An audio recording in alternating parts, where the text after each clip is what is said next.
Dear friend, welcome back to our channel hydrogen chemistry. तो चलिए आज से स्टार्ट करते हैं अपनी यूपी टेट की सीरीज को।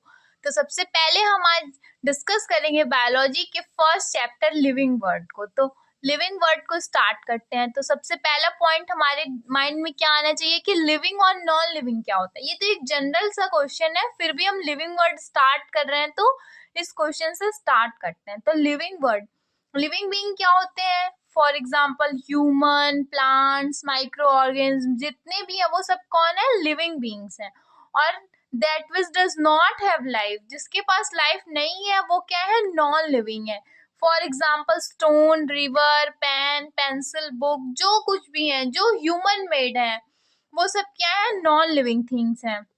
हाँ, मतलब नेचर में भी पाई जाती है, वो भी नॉन लिविंग है, बट मैक्सिमम जो ह्यूमन मेड है वो सारी चीजें क्या है? नॉन लिविंग है। तो अब हम डिस्कस करेंगे सबसे पहले कि करेक्टरिस्टिक ऑफ लिविंग बीइंग, कि लिविंग बीइंग के करेक्टरिस्टिक क्या होते हैं। तो सबसे फर्स्ट करेक्टरिस्टिक क्या है? ग्रोथ। ग्रोथ इसमें क्या होता है? जो लिविंग बीइंग होती है इनमें इंटरनल चेंज होता है और सेल डिवीजन होता है। हाँ, नॉन लिविंग जैसे कि बोल सकते हैं कि रिवर हो गया, स्टोन हो गया, बहुत बड़े बड़े माउंटेन्स होंगे, उसमें भी ग्रोथ होता है, बट वो ग्रोथ जो होता है वो एक्सटर्नली होता है, उसमें कोई सेल डिवीजन नहीं होता है। तो ये जो ग्रोथ है लिविंग बीइंग के अंदर, उनमें क्या होता है? सेल डिवीजन होता है और ये ग्रोथ इंटरनल चेंज होता है। सेकेंड पॉइंट है लिविंग बीइंग के रेस्पिरेशन। जितने भी लिविंग बीइंग है उनमें क्या होता है? रेस्पिरेशन होता है। और रेस्पिरेशन हम क्यों करते हैं, मतलब सांस हम क्यों लेते हैं? For process of gain energy, just like for example glucose molecule है, वो ऑक्सीजन के साथ रिएक्ट करता है तो CO2, कार्बन डाइऑक्साइड और water molecule as a byproduct हमें मिलता है। और जो मेन है वो एनर्जी मिलती है, वो किसके फॉर्म में? ATP, एडिनोसिन ट्राइफॉस्फेट के फॉर्म में हमें एनर्जी मिलती है, जिससे हम अपने सारे बॉडी पार्ट्स कि जो भी वर्क हैं उनको करने के लिए हमें ये यूज होती है एनर्जी के फॉर्म में। देखो, रेस्पिरेशन हर लिविंग बीइंग में डिफरेंट टाइप से होता है। जैसे ह्यूमन में रेस्पिरेशन लंग्स के थ्रू होता है, फिशेज हैं वो वाटर में रहती हैं तो उनमें रेस्पिरेशन गिल्स के थ्रू होता है। इंसेक्ट जो कि किस में आता है? फैमिली में, किस फैमिली में? ऑर्थ्रोपोडा, जो कि प्लांट किंगडम की सबसे बड़ी फैमिली भी है, और इसमें रेस्पिरेशन ट्रैकिया के थ्रू होता है। प्लांट्स, जितने भी प्लांट्स हैं उसमें जो रेस्पिरेशन है वो स्टोमेटा के थ्रू होता है। अब नेक्स्ट पॉइंट जो कि करेक्टरिस्टिक है लिविंग होने का, न्यूट्रिशन। जितने भी लिविंग ऑर्गेनिज्म है उन्हें न्यूट्रिशन की आवश्यकता है। और न्यूट्रिशन कितने टाइप से होते हैं? 2 टाइप से, ऑटोट्रॉप्स एंड हेटरोट्रॉप्स। ऑटोट्रॉप्स को हिंदी में बोलते हैं स्वपोषी, जो कि खुद से अपना खुद का खाना बनाते हैं, मेक ऑन फूड, वो क्या कहलाते हैं? ऑटोट्रॉप्स। हाँ, इनमें क्या होता है? क्लोरोफिल, जिसकी हेल्प से ये खुद का खाना बना सकते हैं। फॉर एग्जाम्पल प्लांट हो गया, एल्गी हो गया, और भी छोटे छोटे जो माइक्रो ऑर्गेनिज्म, शैवाल हो गए, वो सब क्या करते हैं? खुद से अपना खाना बनाते हैं। और हेटरोट्रॉप्स, हम डायरेक्टली और इनडायरेक्टली जो भी वो डिपेंड होते हैं ऑटोट्रॉप्स पे, वो कहलाते हैं heterotrophs. For example human, animal, जितने भी माइक्रो ऑर्गेनिज्म हैं वो डायरेक्ट और इनडायरेक्ट वे में डिपेंड होते हैं ऑटोट्रॉप्स पे। नेक्स्ट पॉइंट है नेक्स्ट करेक्टरिस्टिक है लिविंग बीइंग का एक्सक्रीशन। जितने भी लिविंग बीइंग है उनके अंदर जो भी वेस्ट मटेरियल है वो उसको एक्सक्रीट करते हैं, आउटसाइड करते हैं बॉडी के, removing waste material from body. जैसे ह्यूमन जो है वो कैसे एक्सक्रीट करता है? यूरिन के थ्रू, स्वेटिंग के थ्रू, एक्सक्रीटा के थ्रू। और प्लांट्स कैसे अपने अंदर जो भी एक्सक्रीटरी मटेरियल है उसको करते हैं? गैसेस के थ्रू एक्सचेंज करके वो अपने अंदर के एक्सक्रीटरी मटेरियल को चेंज करते हैं। अब हम डिस्कस करेंगे नेक्स्ट पॉइंट जो कि क्या है? रिप्रोडक्शन। हाँ, जितने भी लिविंग बीइंग है वो सारे रिप्रोड्यूस करते हैं। सम एक्सेप्शन तो हर जगह है, तो इसमें भी एक्सेप्शन है। जैसे ड्रोन हो गया, वो ड्रोन बीज हो गई, वो कभी भी रिप्रोड्यूस नहीं कर सकती हैं, बट फिर भी मतलब एक्सेप्शन को छोड़ दे तो इन जनरल वे में बात करें तो सारे लिविंग बीइंग जो है वो रिप्रोड्यूस करते हैं एक्सेप्ट सम ऑर्गेनिज्म। देखो, रिप्रोडक्शन कितने टाइप से होता है?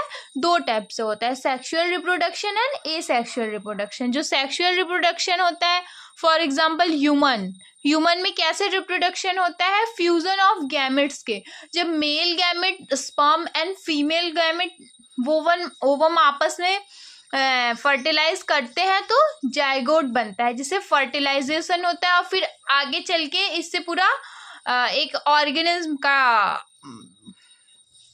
निर्माण होता है। एसेक्सुअल रिप्रोडक्शन के बहुत सारे टाइप्स हो सकते हैं।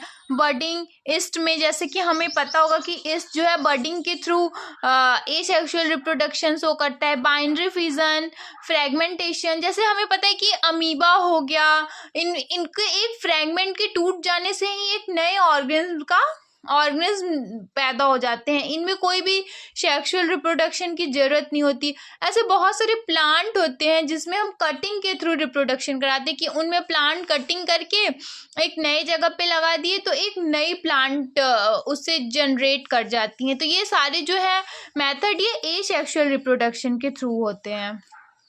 नेक्स्ट कैरेक्टरिस्टिक है रिस्पॉन्स टू स्टिमुलस। जितने भी लिविंग ऑर्गेनिज्म है वो स्टिमुलस के लिए रिस्पॉन्स करते हैं, जैसे कि मिमोसा प्लांट, जिसको हिंदी में बोलते हैं कि छुई मुई का पौधा। अगर हम इसको टच कर देंगे तो ये अपनी सारी लीफ और अपनी को क्या करते हैं, पेटल्स को सिकोड़ लेते हैं। तो ये स्टिमुलस के थ्रू रिस्पॉन्स देने से ही इनमें चेंज होता है। जैसे अभी ह्यूमन बीइंग को देख लो, अगर वेदर चेंज हुआ, ठंड के मौसम है तो हम गर्म कपड़े पहनने लगते हैं, और वही गर्मी के मौसम है तो हम नॉर्मल कपड़े पहनते हैं।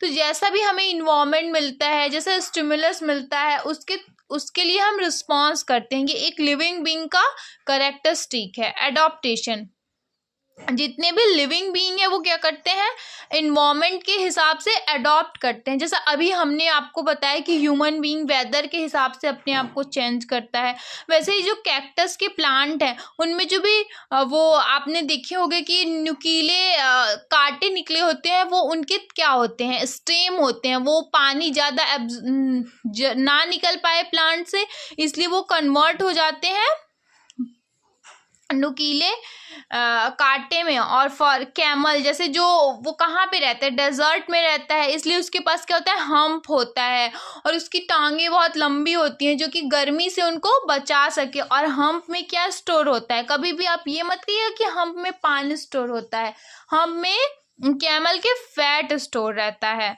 फिशेस के जो है उनके अंदर लंग्स नहीं होता है, उनके अंदर गिल्स होता है। क्यों गिल्स होता है? क्योंकि वो वाटर में रहती हैं और वाटर में रिस्पायरेशन करने के लिए गिल्स की जरूरत पड़ती है। तो जो जैसे जिस इन्वायरमेंट में रहता है वो उसके अकॉर्डिंग अडॉप्ट कर लेता है।